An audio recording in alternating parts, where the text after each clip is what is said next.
Ճամբարակը Հայաստանի ընդհանրապես էսպային տնտեսապես համ սահմանամերձ է, համ ամբողջ լարվածության ֆոնին է, համ բնակչության մեծ մասը եկել են հակադրություններից հետո հարևան երկրի հետ, համ էլ պետությունը ժամանակ չի տալիս, ներդրում չի անում ու համարվում է ամենաաղքատ շրջաններից մեկը Հայաստանի։ Ամենակարևոր բանը ապրուստն է, թե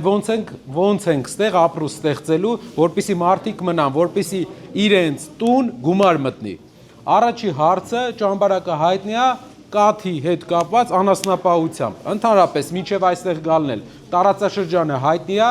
կաթի անասնապահությամբ, բայց վերջին ժամանակները սպանդանոցների ծրագրի պատճառով, կաթի գնի ցածր լինելու պատճառով մարդիկ վերացնում են անասունները։ Ու Հայաստանում կա անկում։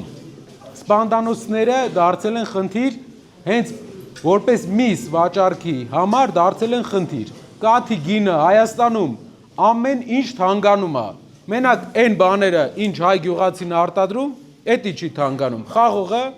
գյուղացու վաճառքի խաղը, ոչ թե խանութի։ Կաթը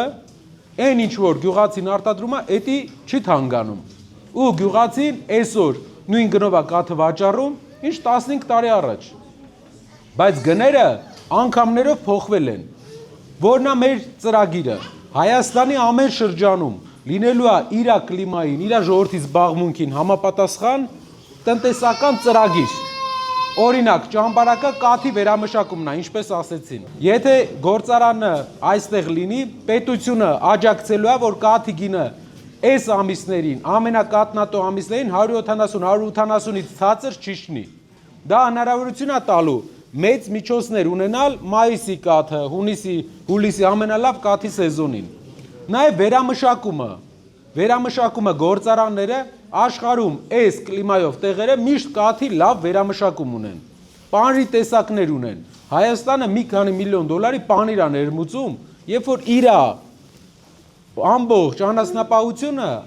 ու այն թանկ պանիրն է ներմուծում։ Իր ամբողջ անասնապահությունը, իր ամբողջ կաթը 120-130 դրամով է գյուղացին վաճառում։ Բայց մի քանի միլիոն դոլարի մենք տարբեր տեսակի պանիրի տեսակներ ենք ներմուծում մեր երկիր։ Ինչն է ծրագիրը։ Ամեն շրջան ունենա իր զարգացման մոդելը։ Ճամբարակում լինելու է կաթի վերամշակման մեծ գործարան, որը հիմնականում աշխատելու է ինչ որ տեսակի, կոնկրետ տեսակի կաթնամթերքի վրա։ Այն կաթնամթերքի, որ Հայաստան է ներմուծվում, որը թանկ է։ Դա թույլ է տալու կաթի գինը վաճառքի 180-ից մինիմումն եմ ասում, 170-180-ից չիջնի։ Ինչու ենք ասում 170-180, էդ այն թիվն է, մինիմալ թիվն է, որ գոնե նպատակ ունենա անասնապահությամբ զբաղվելը։ Երկրորդը զբաղմունք լինի քաղաքում։ Բացի դրանից, այդ գործարանները մարդկանց համար, հենց քաղաքի ժողովրդի համար զբաղմունք կստեղծեն։ Մենակ անասնապահությամբ չի, նաև արտադրությունը կլինի, նաև այդ արտադրության վաճառքները կլինեն, ով որ զբաղվում է վաճառքով, ով տեղափոխմամբ է զբաղվում, ակտիվություն, շարժ կլինի։ Մենք եկանք ստեղ ամբողջ ճանապարհին, երևի մեկ մեքենա տեսանք։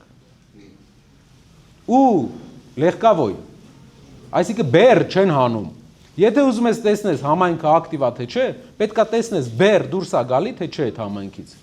Բեռ դուրս չես գալի այստեղից։ Բաժանորդագրվեք Արմաթ մեդիայի ալիքներին սոցցանցերում։ Հետևեք մեզ նաև Արմաթ մեդիա AM կայքում։